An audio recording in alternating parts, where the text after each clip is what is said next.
Pujya Atman Shri Swami Jyotirmayananda commences tonight's Satsang with a Sanskrit peace chant. Om Purnamadaha Purnamidam Purnat Purnamudachyate Purnasya Purnamadaya Purnamevavashishyate Om Shanti Shanti Shanti. We begin with mystic song by Shri Swami Lalitananda, played and sung by Shri Swami Umananda Rajneesh. Our song tonight is based on a poem by Swamiji. It's called I Am Air. And we dedicate this song this evening to Usha, the mother of Rajneesh. This is one of her favorite songs.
Breaking the mountains, moving the stars,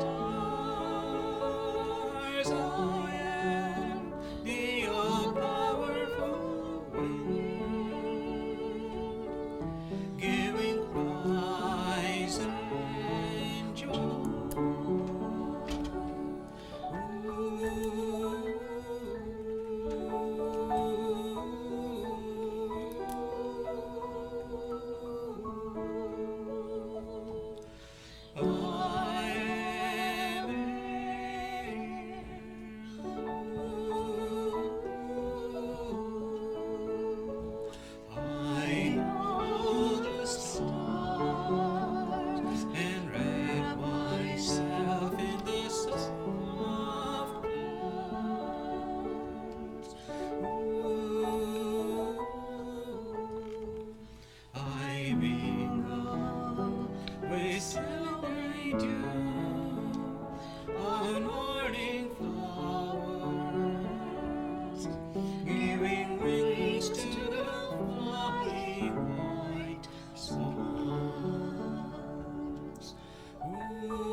we are recording from the ashram of our revered Guru, Pujya Atman Sri Swami Jyotirmayananda in Miami, Florida. Today is October the 23rd, 2018, Tuesday evening, and tonight Swamiji will be lecturing on Yoga Vasistha, Series 2008, class number 82. And now Pujya Atman Sri Swami Jyotirmayananda. Om Brahmanandam Param Sukhadam Kevalam Jnana Murtim Dvandvatitam Gagana Sadrisham Tattvamasya Lakshyam Ekam Nityam Vimalamachalam Sarvadhi Sakshi Bhutam Bhavatitam Trigunarahitam Sadgurum Tam Namami. Om. Adoration to Sadguru, who is Brahman, the giver of supreme bliss, embodiment of pure consciousness, one without a second, vast as the ether, infinite, eternal, beyond the three gunas and their modifications, the supreme preceptor. Yoga Vasistha in Utpatti Prakarana, and we are dealing with this section 111. And the topic is, same old topic, mind.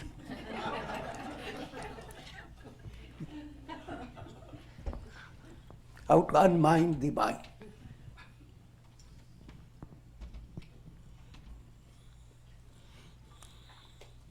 Maneva manushyanam karanam bandha mokshayo. All the bondage and release for the soul depend upon the mind.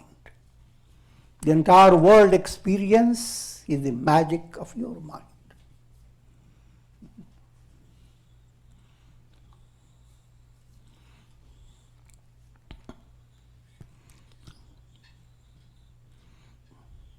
Mind is your iPad. Not a small eye, a big eye. An iPad is not, is outside of you. It's not, you're not confined into the iPad. Let's get into deeper meanings.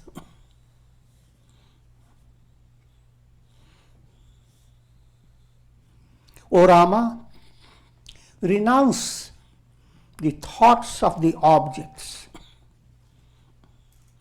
and the mind will be annihilated. This is a brief statement of what I said through the allegorical way. Renounce your iPad.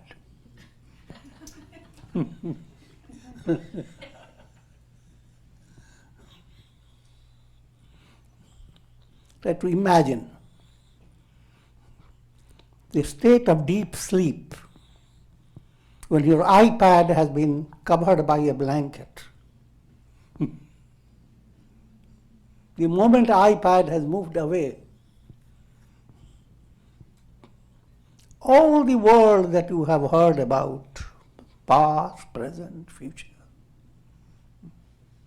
and the vast knowledge of stars, how millions of light years it takes to journey to the star. And it takes millions of insight to understand even how does a flower blossom. And all the politics and the history of the world. All that becomes possible by your iPad. When you are in deep sleep, all moves away. And miracles, you miss nothing. Because you don't really belong to any one of those.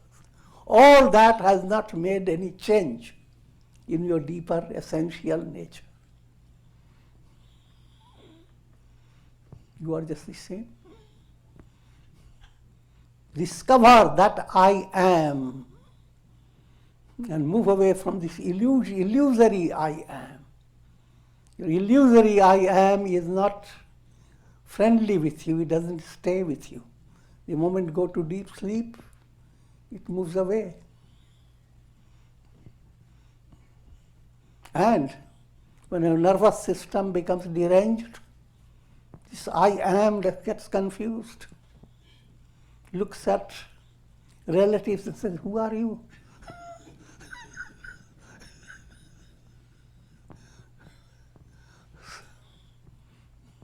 And this I am,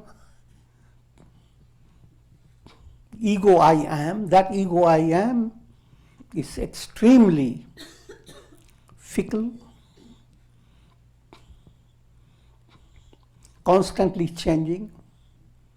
From childhood up till now, how many changes have occurred? How much has occurred in your ego level? And basic point to understand that it's a constant illusion. However, from practical point of view, in order to attain enlightenment, promote sattvic ego. Sattvic ego inspires you to do virtuous deeds, be good to others, develop goodwill for others. Do not conquer hatred by hatred, but by quality of your heart, by goodness. When you develop that type of, when that ego comes, that inspires you to cultivate virtues, do good karmas, then that ego plays the role same as Vibhishana did in the Ramayana.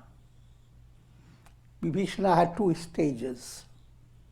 At one stage, he considered himself younger brother, and he has brotherly relation with Ravana and Kumbhakarna.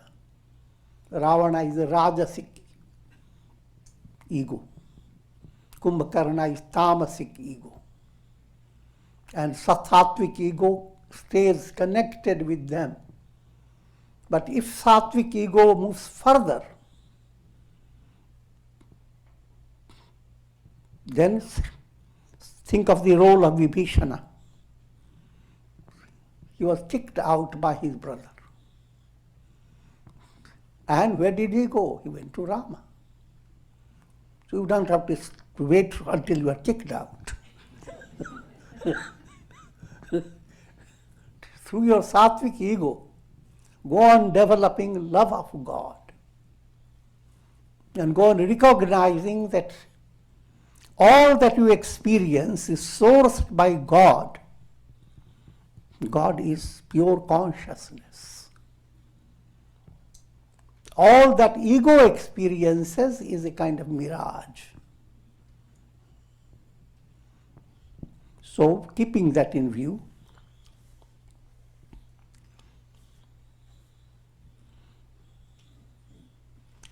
think of the self. Promote awareness of the self and let your mind flow on to the self. Easily said, but you have to, these are profound statements.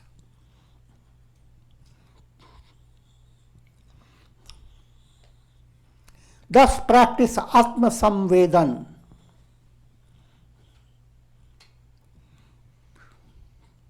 Awareness of Atma versus awareness of mental projections. Put it in very simply, watching a cinema show. You lose awareness of the screen. The great fact that the screen is what we are watching. Projections are not the reality. But you lose that awareness. Your awareness is what projections bring about to your mind. And whatever projections create is apparent phenomenon, something that is not real, like mirage. But when your mind is fascinated by projections, That state of experience is called Vishaya Samvedan.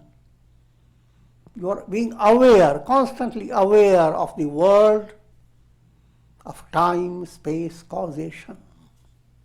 The world that is being experienced in three stages: practical reality, physical body, physical objects, physical possessions. The world that you experience in your sentiment level, feeling, even that world is profoundly related to the physical world you experience, because your sentiments are, say for example, you are separated from someone, or you are by the airplane, by the airport waiting for someone. That someone is in the plane. But when you are waiting, your sentiments are trying to connect with that person. And the sentiments have much bigger realm. And you can figure out, I don't want to go into that. It's easy, that's what everybody experiences. Mind plays games. You begin to imagine slight delay in the plane, something has happened. The plane is hijacked.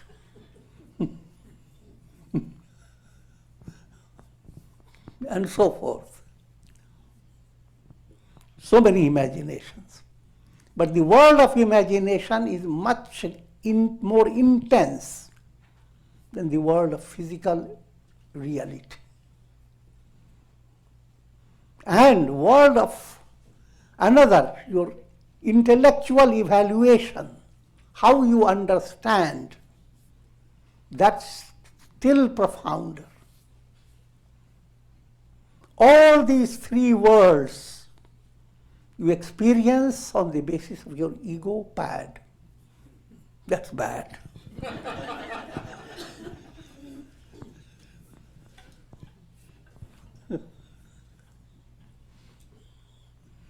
And if you bring change in your ego becomes sattvic. Devotion enters into it. And you begin to enjoy love of God.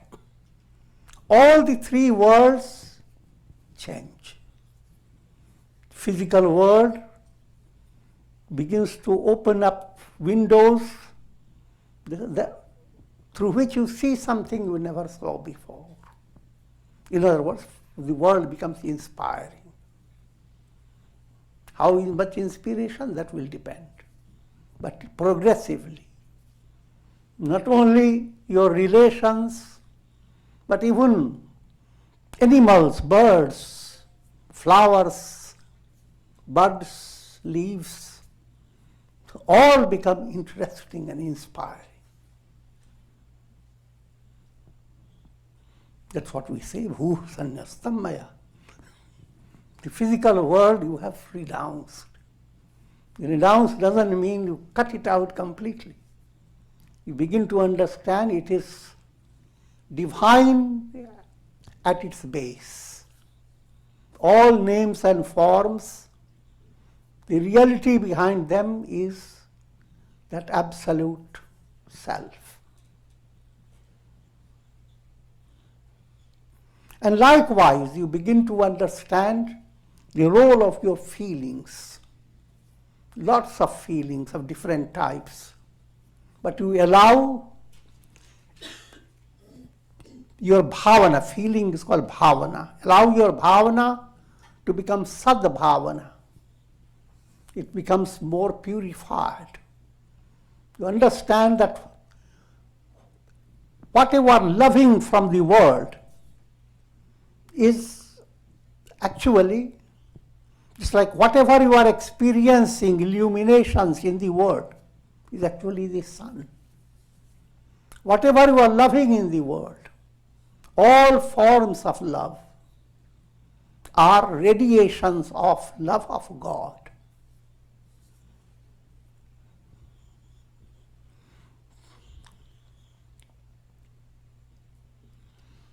and go further. Whatever you are intellectually understanding, the intellectual evaluation of all things, the intellect in human being operates like blind men studying the elephant. As long as your mind has not entered into samadhi level, intellect works in a very superficial manner. Intellect brings so many data, forget which data you are in. Get immersed in data. Who told? What did he tell? When a person told, how were his lips? So many data. But intuitive knowledge goes beyond all data. We look at the elephant, it's the elephant. One simple awareness. But here I'm not talking about elephant, I'm talking about pure awareness. Atma samvedan. Atma, the self, that is the reality. It is that which is expressing through your realm of understanding. So many insights you are gathering. Behind that, just like behind projected images, the screen is there. Behind all that intellectual quality and its functions, pure consciousness. Behind all your feelings, pure consciousness. Behind all your practical realities, pure consciousness. If that type of insight begins to open up, now you enjoy Atma Sabvedan in 3 levels. Look at the world as expression of God. God behind Ghat Ghat mein hai Sai Ramta. The whole world is permeated by God. Every human being is indwelt. God dwells in every individual. All names and forms are appearances sustained by God. So the world becomes a channel to inspire you, turn your vision from the projections to the screen. The screen that becomes, in projected world, the screen becomes the tables, the chairs, the houses, the villages, the forests, or whatever.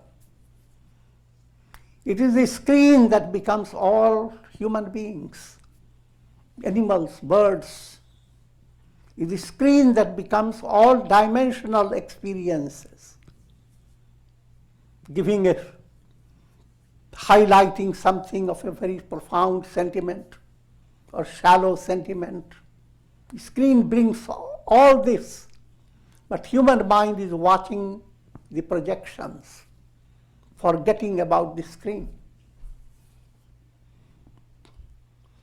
Try to develop that state, that in all your experiences, a divine touch is oozing from your deeper source.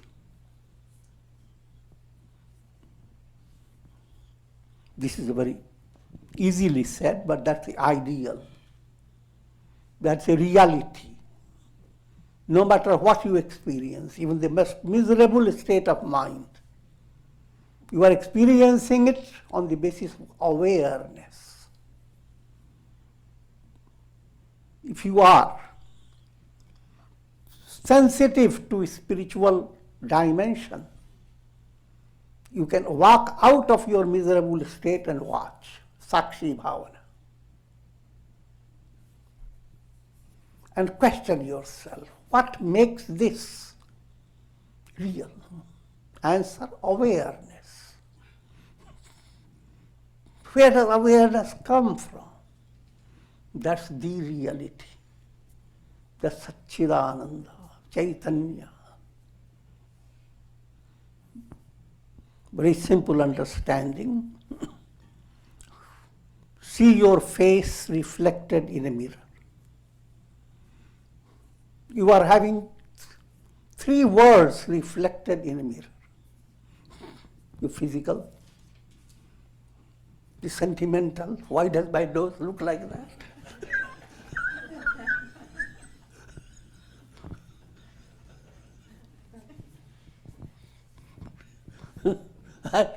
Intellectual, hair turning grey. What does it mean?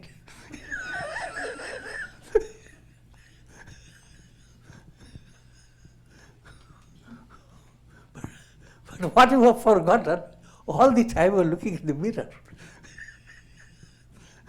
But forget your mirror. You got into all those mentally fabricated imaginations. And mirror supported it. So that's called avidya, ignorance, maya. Mirror is always there. And what you are seeing has no problem. What you are seeing from a profound level of within your personality, that's pure consciousness. The seer. The seer has no problem. But through the mind, whatever you are experiencing are reflections. And reflections are never steady. They follow their own karmic law. So, we'll give you more insight as we pass on.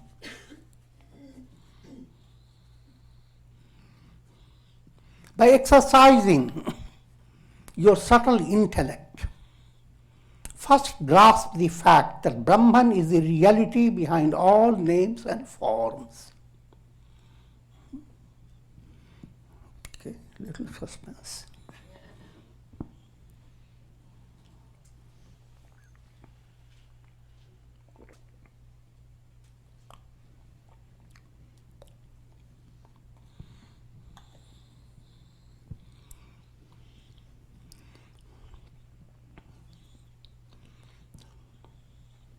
First point is intellectually that understanding called indirect knowledge. Indirect knowledge is important. Without it, you cannot have direct experience. So the purpose of study of scriptures is to gain indirect knowledge first.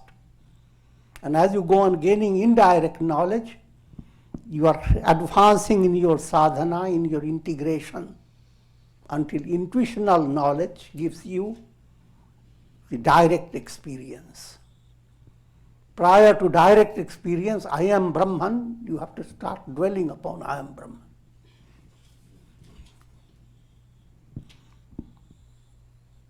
But you have to understand why I am Brahman. What is the nature of the world?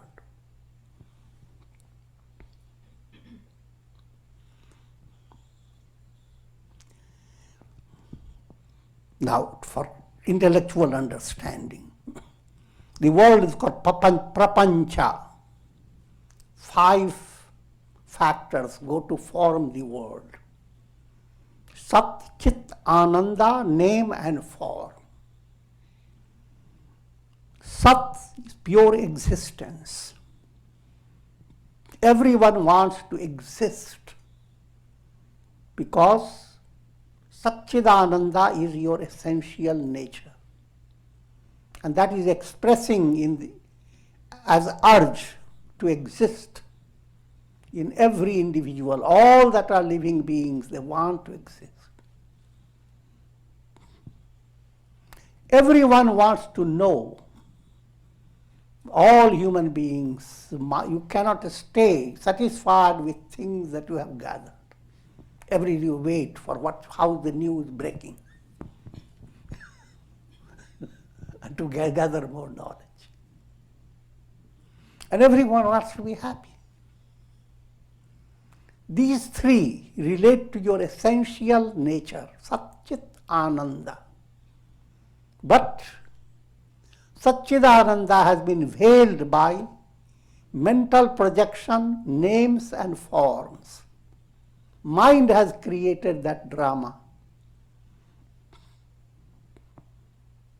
By names we mean mental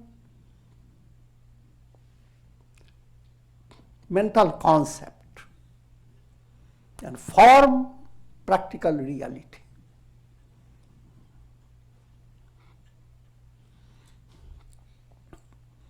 Say, for example, you bought a house.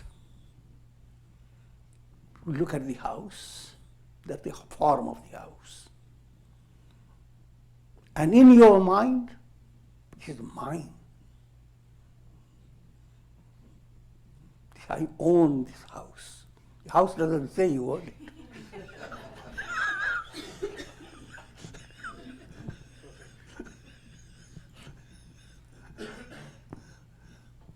So name and form. If name and form can be negated, then Satchidananda is your reality. That's your whole project. How to move away from the illusion of names and forms and realize I am Brahman.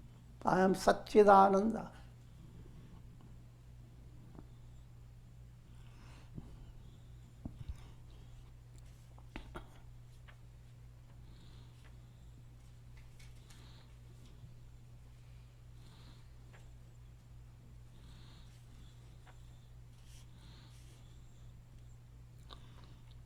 Do not let mental agitation interrupt your spiritual movement. It is the absence of agitation that enables one to acquire lofty attainments. This again is context is on a very profound level. Every attainment in the world creates mental agitation. Remember the Gita statement, Dhyayato Vishayan Punsa Sangasteshu Upajayate. When you highlight in your mind, this is the object I want, and go on highlighting it, now you come to a stage of being bonded with the object. When you are bonded with the object, sangat sanjayate kama. Now there arises desire. Now desire is agitating your mind. Mind is entering into a state of agitation. Kamat krodho vijayate. No? When you desire the object, whether you attain it or don't attain it, in both ways, your mind is going to be agitated. When you attain it, you become elated. You are not yourself. Something big has happened. Sometimes people can't handle it, so they invite lots of people to share that excitement.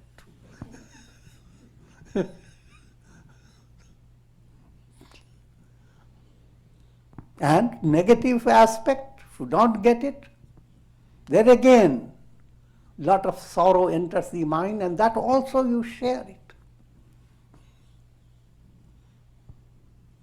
And all that's agitation. You are not really yourself.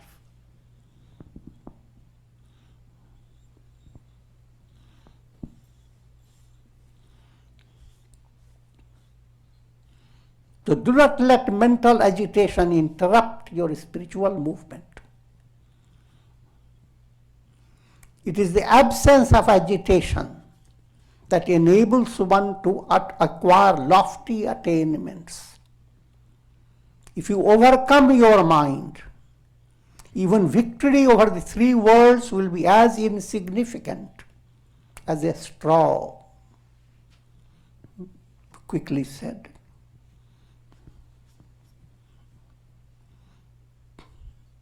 What we are being led to understand is in order to attain enlightenment, you go through 3 stages. Manonash. Your mind should not be constantly going back, past and future. Mind should not be swayed by pain and pleasure, raga and dvesha. Mind should enjoy serenity. Serenity brings you the flavor of what is real all the time. But when the mind is shaking, it's moving away from reality.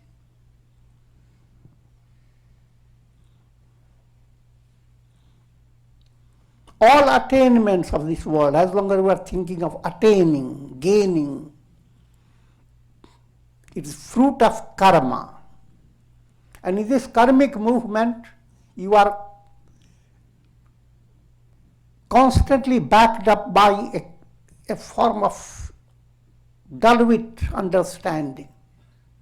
The understanding that before I gained this prosperity, I was so poor and miserable. Now, it's a different matter. But then, if I gain more, I will be still better.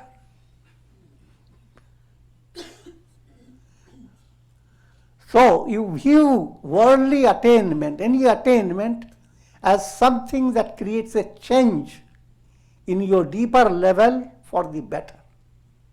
You live in a world where you don't have a deep substance that remains constant.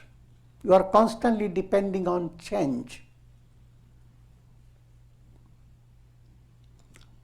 The sky that is constantly depending on clouds. That means it's forgotten its essential nature. It has become a patch of blue. So, if the patch of blue were to gain all types of clouds and all colors, compared to its realizing I am the sky, all attainment is little, alpam. Now this gives you a key to developing profound vairagya, dispassion. Allow your mind to have a taste of God within you, Brahman within you. Once that taste develops, the idea of renouncing the whole world becomes as simple as plucking a flower or throwing a stick. Trinavat. But if you don't have that internal fulfillment by a Godward movement, then renouncing the world is just like looking at the big Himalayas mountain. And we were told, throw out every little of one, empty the Himalayas brick by brick, rock by rock. It's an impossibility. Vairagya becomes completely strenuous and remains impossible.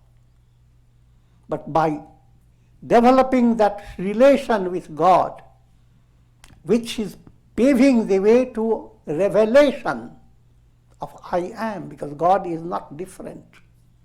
The God within you is the I am Satchidananda.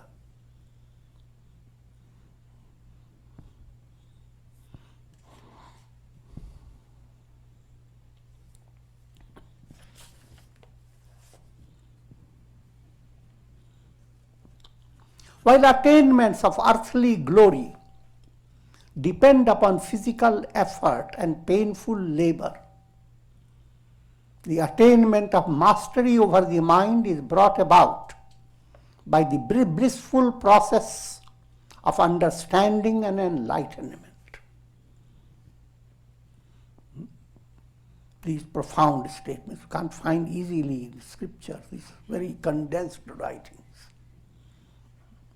So condensed, people read it and go further. What?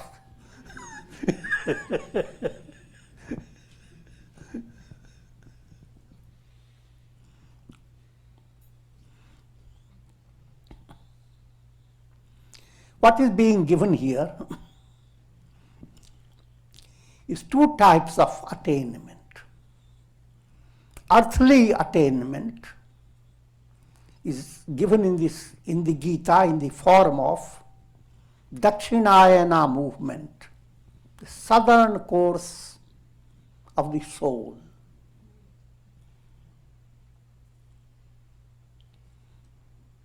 And attainment of mastery over the mind is brought about by the blissful process. That blissful process is Uttarayana, the northern path of the soul. Let me give you just highlights of the path. Northern path, first to understand, every soul has three ways to go. One, attaining liberation. That's Uttarayana path.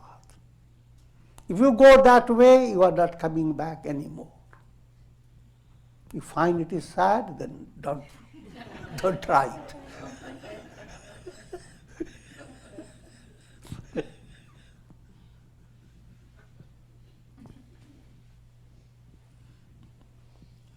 Dakshinayana, the first path, when you have developed deep wisdom. I will give you more insight gradually. Next one, Dakshinayana, you have done lot of virtuous deeds, but you have not focused on dissolving your ego. You have done all the deeds with the expectation that it will give you more happiness.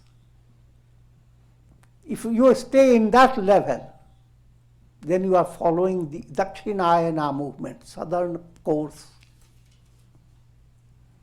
And if you have been completely dull-wit and lived your life only to hurt others and hurt yourself, then you go through Yatana Marg, the path of hell, path of intense suffering after suffering without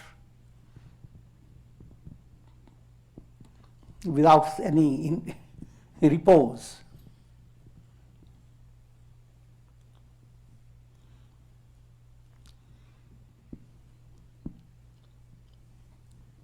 The message behind all that you should choose the Uttarayana, the northern path. If you are following the spiritual teaching in a right way, why should you follow the southern path?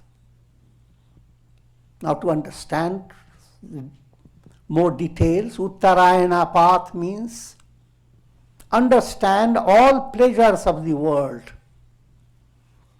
They are Vishaya Samvedan.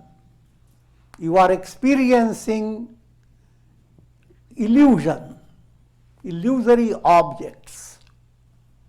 And therefore, develop a mind not to become dependent on objects, on relatives, on all types of anything outside of yourself. Don't become dependent. And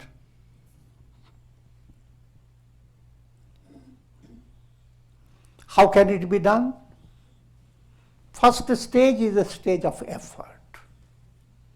You must, by your own experience, avoid those things that dump your mind into negativity. But I'm talking on a little more mature level. Try to understand that if you love someone, you are loving God in that person. If you are lovable, God within you is lovable.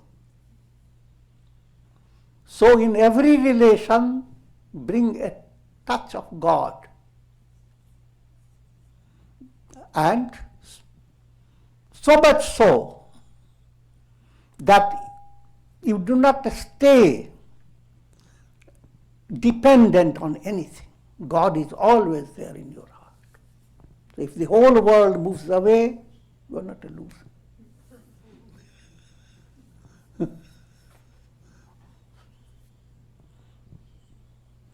So, that's how it starts, Uttarayana.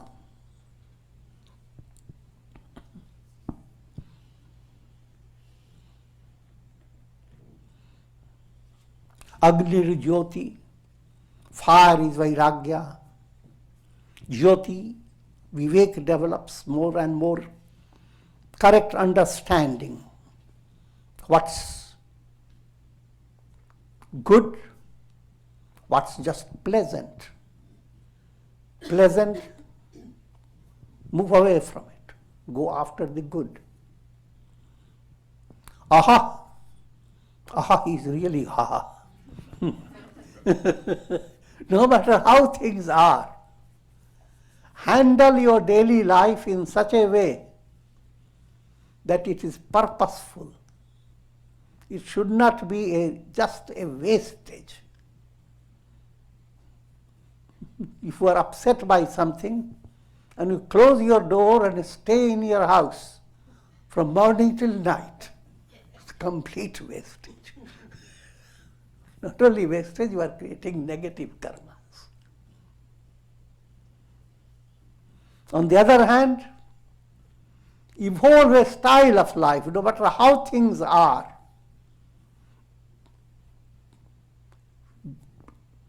Blend in your daily life a little japa, a little meditation, a little yoga exercises, a little good chit-chats, a little humor. Blend in such a way that life remains flavorable. And at least insist on being on the right track. And see your insistence growing more. That strength in you allows you to feel happier. But when you see yourself being defeated, and you constantly remember how you have been defeated, that's called Vishad. Vishad, pain. Another word they use it, avasad. Mind sinking without having a nourishing taste. Nourishing taste is prasad. If you are living your day-to-day life in a rhythmic way, what's called integral yoga in daily life, in spite of the challenges, learn to wait, watch, learn to change, correct your mistakes, sublimate your vices, and do not stay back, oh, so much to do.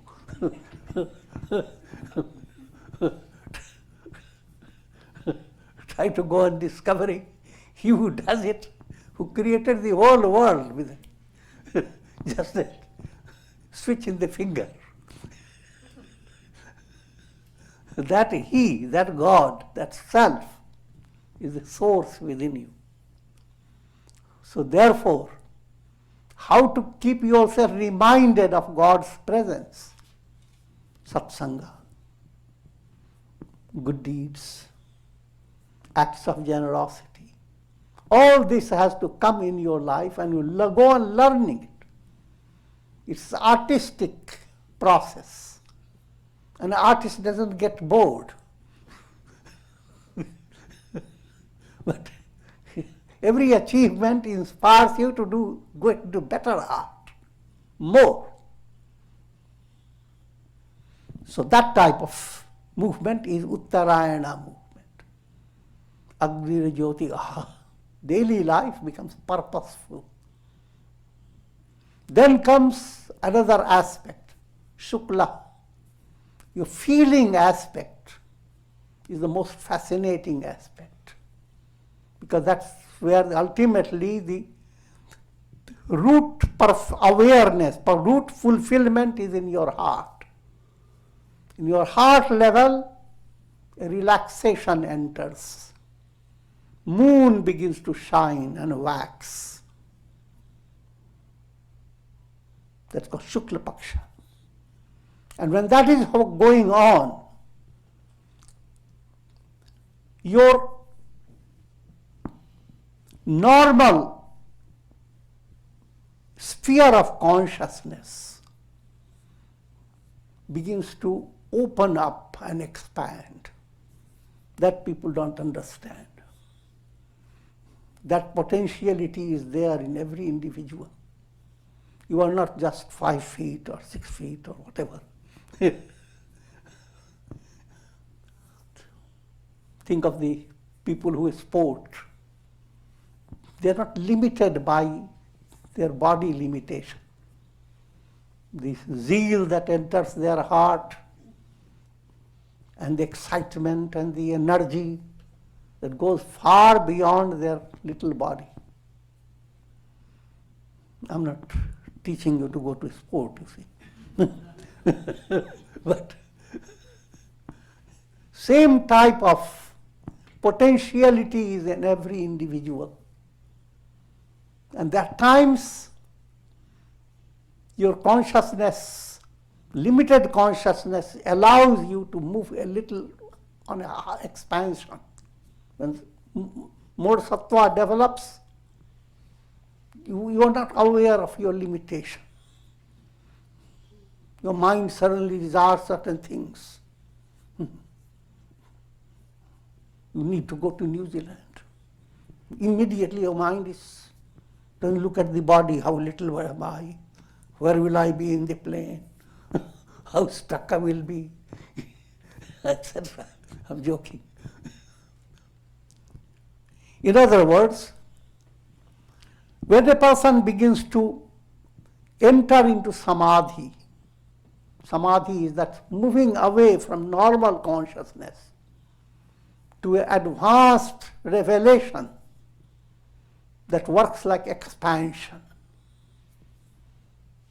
Think of a bird confined to an egg. Think of the same bird coming out of the egg. Think of the same bird growing up and opening the wings. Think of it flying, soaring.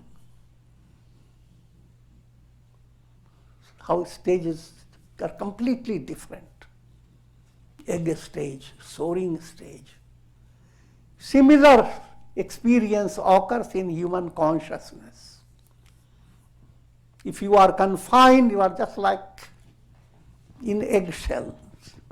It's called shellfish. Fish in a shell.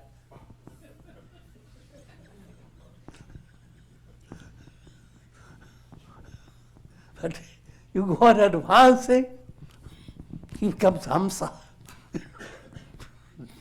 That am I. I am Brahman. And this Uttarayana movement culminates in absolute revelation. Aham Brahmasmi. That's the ideal. That's the purpose behind all Yoga Vasistha. The other one, Dhumo Ratri, Tatha Krishna, Sanmasha Dakshinayana. The other, if you have not taken this course, now you have lived on the basis of enjoying the objects of the world.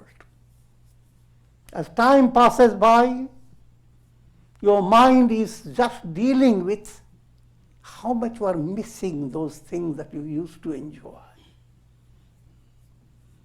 You have no other choice. The body has to age. You may be smart enough to make it very healthy and eat a lot of chawanprash and so forth. I'm not discouraging you from that. But while attending to the body, the more important point, attend to your mind that it should start thinking about I am Satchidananda. I am not body-based reality. Bodies can come and go, but I am immortal. That type of understanding allows you to pass on and live your life saras, with a joyous way. And you are constantly in a state of growing. And death is not viewed by you as something tragic.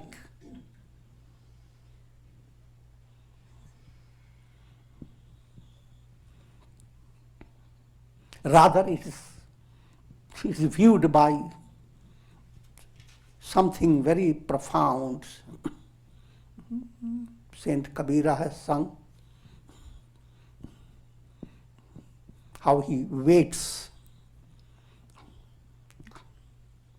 घूंघट carpet तोड़ दे मुझे तोहे पिए मिलेंगे.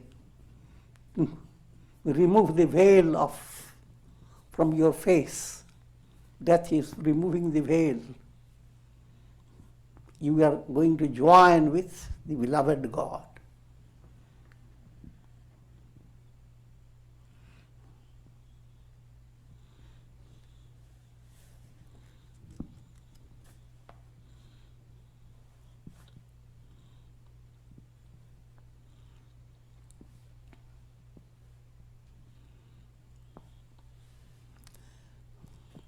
Do not resign to the concept of destiny. The notion, I am this person, I am dying, I am born, I am alive. All these are expressions of ignorance.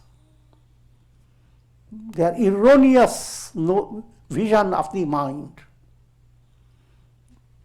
The I am in you is not the ego. The self is neither born nor subject to death. Birth and death are imagined by the mind and erroneously superimposed upon the self. It's a profound point. The more you go on,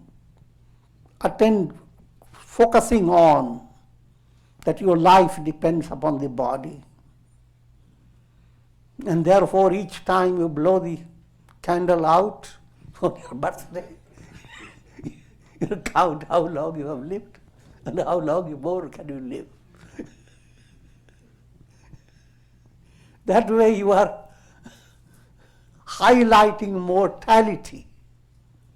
Mortality is not your reality.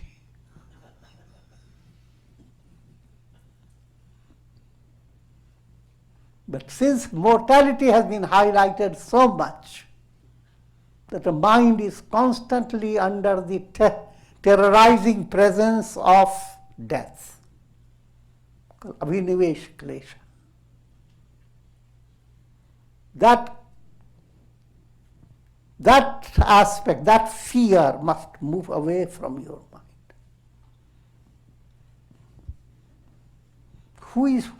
Who should be afraid of you? Death.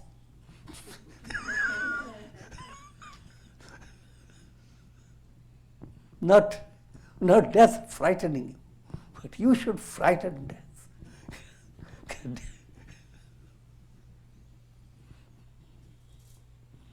Think of a reflected sun. Reflected sun in a jar of water. If the jar breaks, it is death. But the reality of the reflected sun is the sun.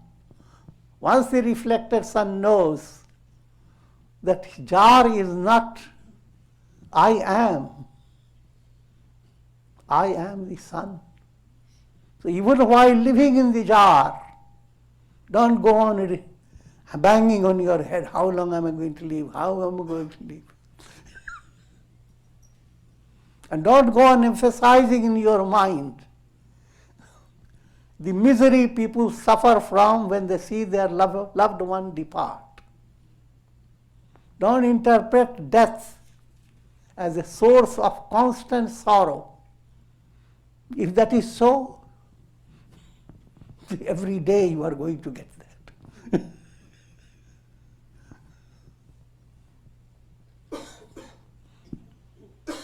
On the other hand, with Atma Samvedan, live in such a way that you are constantly aware of divine presence in two ways, bhakti and jnana. Devotional movement and an awareness, I am that. If these two fingers are assimilated, bhakti and jnana, then you are death unto death. And it's still more shocking news, death doesn't exist. So you don't have to fight it. And with this I will conclude. Om. And we'll conclude with prayer. Because a lot of misery goes on in the world, and let there be peace. Om Sarve Bhavantu Sukhina, Sarve Santu Niramaya, Sarve Bhadrani Pashyantu, Ma Kashchid Dukha Bhag Bhavet, Asato Ma Sadgamaya, Tamso Ma Jyotirgamaya, Mrityor Ma Mritam Gamaya, Om Purnamadaha Purnamidam, Purnat Purnamudachyate, Purnasya Purnamadaya, Purnameva Vashishyate, Om Shanti Shanti Shanti. Om Hari Om.